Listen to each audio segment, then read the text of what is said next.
Data, another spanner in the works, showing that the markets at the moment are anything but predictable.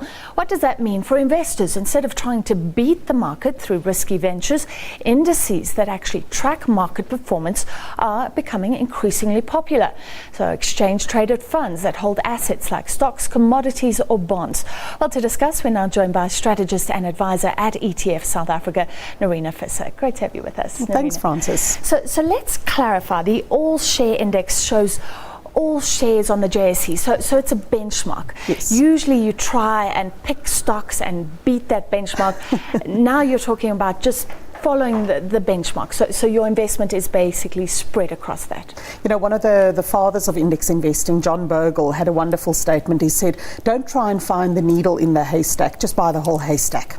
And that's in essence what you're doing when you are investing according to an index. You don't try and be clever and try and find those gems, those individual companies that you think will beat the benchmark, because as you quite rightly said in your introduction, markets are unpredictable. There's a lot about markets and economies. As much as there are analysts and teams of people looking at this, it remains unpredictable. So the focus should rather be on that we can control and that we can predict, and that more often than not is costs. So if you can find an investment strategy that still doesn't give you the certainty of the absolute performance that you will get, but will at least give you certainty in terms of relative performance, so your performance relative to what the all-share index or the market does, and you can get that at a low cost, a much lower cost than an actively managed strategy where you're trying to sort of pick these individual gems, you've got a much better chance of not necessarily just success, but success in terms of meeting your specific investment goals. So the difference between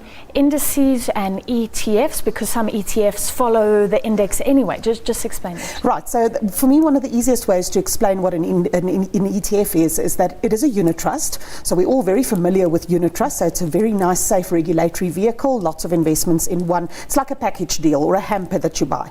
It is listed on the stock exchange. So rather than buying this unit trust through a unit trust Manco company, maybe like an Old Mutual or an Allan Gray or an Investec, you buy this directly on the stock exchange. So it gives you that extra certainty. But then the most important differentiating factor, it tracks an index. And one index would be the all-share index, or maybe the top 40 index rather, that we're all very familiar with.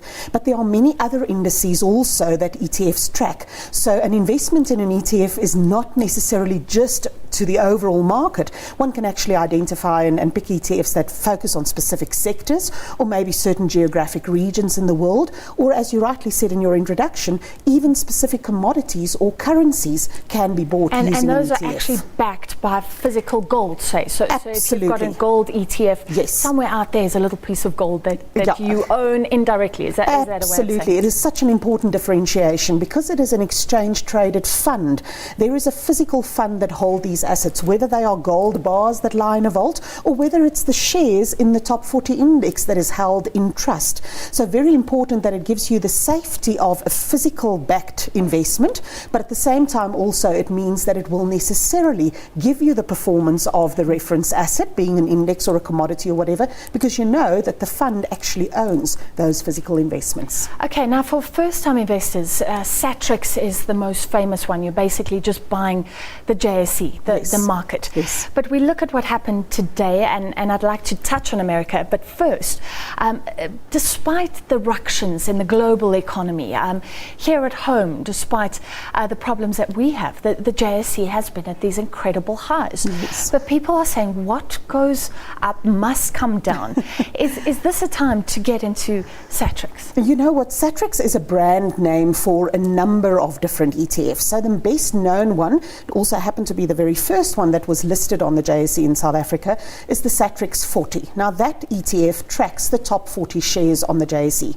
But there are many other Satrix ETFs as well, and then we've got a whole range of other ETFs, some of them also tracking the top 40 index. So RMB has got a top 40 index, Stanlib has got a top 40 index ETF. So there's many different ways that one can buy the market. Is this the right time to buy? Isn't it confusing that there's more than one? You know what, not necessarily. Is it confusing that you've got 3 or 4 different brands of tomatoes tomato sauce when you go to the supermarket and you're buying something. No, there might be a preference for them. You might find that some are slightly cheaper than others, but in essence, you're still buying the tomato sauce. So it doesn't really matter which of those. There are small cost differences, but those are immaterial in the grand scheme of things. I guess the important question that you're asking is now a good time to now start investing in ETFs? Now, an ETF as an investment vehicle is always a very good idea for a first-time investor. The main reason being that you're with one investment getting a diversified basket of shares or bonds or property companies, so that diversification and the safety makes it a very good first-time investment.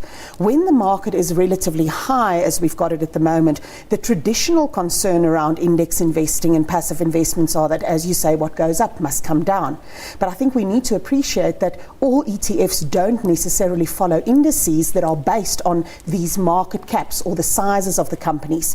We have many other ETFs that actually follow different strategies of investment. So there can be a low volatility ETF, for example. There are ETFs that invest only in companies that pay high dividends. There are give investments. Me two. Yes, give me two that you would tell your best friend to invest in right now. So I think the two that I'm going to pick, and I actually want to emphasize the point also that this is not just about investing in shares or in companies. You can even buy a bond ETF. So there's an inflation-linked bond ETF that invests in all the inflation-linked bonds that the South African government issues. This is not an investment that's going to shoot out the lights, but it's going to protect your investment from the erosion of inflation, both in terms of the value of the investment and the coupons or the interest payments that it does. And it will certainly give you a better return than a bank account or just a savings account at a bank. That's a very safe investment. If you want exposure to the overall market, I believe that one of the best ways to get that is actually through the Beta Beta equally weighted top 40 ETF. So it's still the same 40 companies that make up the top 40 index. That's about 90% of our market. So don't be put off by the fact that it's only 40 companies. These are the 40 biggest, best, most liquid companies on the JSE. And by equally weighting it, you're really getting 2.5% or R2.50 out of every 100 Rand of your investment goes into that ETF. So although it would still be moving up and down along with the market, it is more protected on the downside because it doesn't fall quite so sharp when those mega cap companies So a huge pull back. company like Naspers can't pull your investment down. So but it also can't pull your investment It's a proudly up. South African ETF. It's equal. It's a one vote for each company. Equal opportunity. Equal opportunity ETF, indeed. All right, we have to talk about what happened in America today. Yes. Because there were signs that America was starting to grow, that was good for the world economy, that was good for us. Now we see the stalling. What does this mean for markets in coming months? Probably the most important indicator that we're going to get from this poor GDP number out of the US today will come later on tonight when we hear the decision of the US Federal Reserve, their central bank, in terms of their interest rate policy. They've indicated for a number of months now that they will start increasing interest rates in the United States, but it is dependent on their economic growth, on really the sustainability of the bits and pieces of growth that we've seen coming through. The fact that we had such a poor number, I think, definitely takes the likelihood of a June increase in interest rates completely off the table. Will we see it in September? Maybe, although I think the very, very poor number probably indicates that the earliest that we can expect an interest rate increase in the US will be December, and there are many market participants that even feel it's only going to be sometime in 2016. And is that in finality good for us? Because our interest rates are then higher. Are we more competitive? Does anybody care anymore? You know what? It is not a one-dimensional answer. It's not as though it's just good or just bad for us. Certainly the impact of that will be, as we've seen over the last couple of days, that the dollar weakens. That in turn results in a stronger rand.